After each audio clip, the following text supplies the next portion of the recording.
Bonjour à toutes et à tous. On va faire aujourd'hui une petite vidéo un peu particulière. Alors comme vous le savez, si vous êtes déjà abonné à notre chaîne ou si vous connaissez déjà la chaîne YouTube ou notre page Facebook, on est spécialisé en particulier sur les investissements aux États-Unis, en Floride, en Géorgie, sur New York et sur la Californie.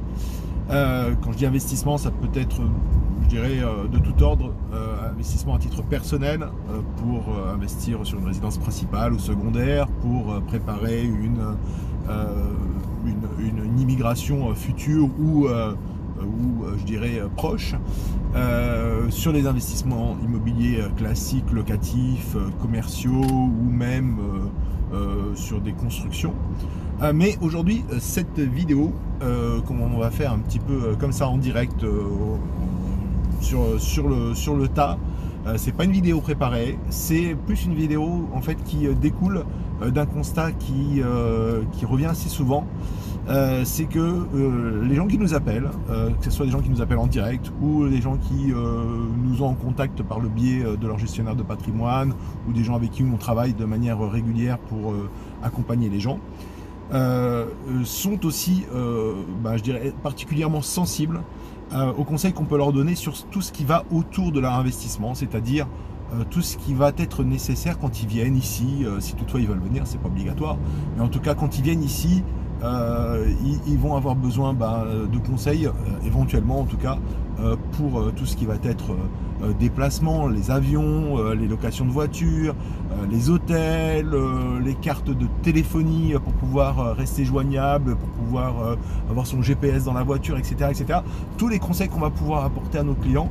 Je vais essayer de vous faire une petite vidéo, voire plusieurs petites vidéos si c'est nécessaire pour pas qu'elles soient trop longues, pour vraiment vous expliquer tout ça. Alors je vais commencer par le commencement. Si vous voulez venir, forcément la première des choses qu'il va y avoir à faire, c'est prendre un avion. Alors ça c'est facile, hein, tout le monde est capable de prendre des billets d'avion. La seule différence, c'est ce que vous allez pouvoir trouver en termes de qualité, en termes de prix, et je vais vous donner très rapidement quelques petits conseils. Alors, vous avez des compagnies comme Air France, comme Delta, etc. Donc les compagnies classiques pour venir ici à Miami ou pour aller sur Atlanta, si vous voulez investir avec nous sur Atlanta, sur New York ou des choses comme ça. Alors, moi je préfère Delta parce que je pense que c'est plus confortable, même si je suis un abonné Air France régulier. Mais j'ai testé, là cette fois-ci, j'ai testé Norwegian. Alors Norwegian en premium, c'est franchement le top parce que c'est le prix d'un billet d'avion éco chez Air France. Les sièges sont très confortables. Le seul petit bémol que je mettrais, c'est pas sur la compagnie, c'est malheureusement c'est sur l'aéroport d'arrivée. Ici en Floride, on n'atterrit pas à Miami même, on atterrit à Fort Lauderdale, donc qui est assez proche de Miami, hein, c'est pas le problème de la distance, c'est plus de l'aéroport lui-même qui est malheureusement extrêmement, je dirais, désagréable quand on arrive à l'international parce qu'il y a très peu de gens à la douane, très peu d'officiers à la douane. Et donc par conséquent on se retrouve avec des queues assez importantes si on ne se dépêche pas très vite de sortir de l'avion, et donc si on n'est pas parmi les premiers, on se retrouve assez vite avec une queue qui peut durer à peu près 1 heure voire 1 heure et demie. Ça c'est jamais très agréable, surtout quand on a déjà fait près de 9 heures d'avion. C'est toujours plus sympathique d'arriver dans un aéroport où ça se passe de manière fluide, ce qui est, on va être honnête, la plupart du temps le cas ici aux États-Unis, aussi bien pour la douane que pour récupérer ses bagages, c'est extrêmement rapide. Voilà, ça c'est la première petite chose. Je vais continuer là-dessus. Quand vous arrivez, les voitures, c'est simple. Moi je conseille systématiquement Sixt.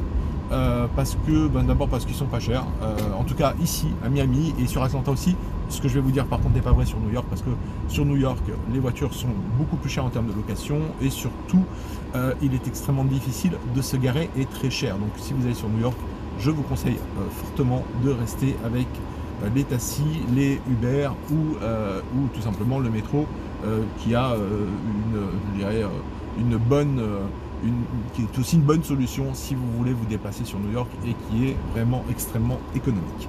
Voilà, ça c'est pour les déplacements.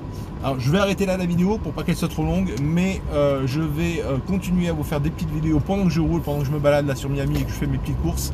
Je vais continuer à vous faire quelques vidéos sur le reste, sur les autres petits conseils. Dites-moi ce que vous en pensez, mettez un pouce si vous avez apprécié les conseils. Mettez des commentaires si vous avez des avis différents par exemple, ou si toutefois vous avez envie de rajouter autre chose sur ce que je viens de dire. N'hésitez pas, j'attends vos informations et j'attends vos commentaires. Merci, à tout de suite.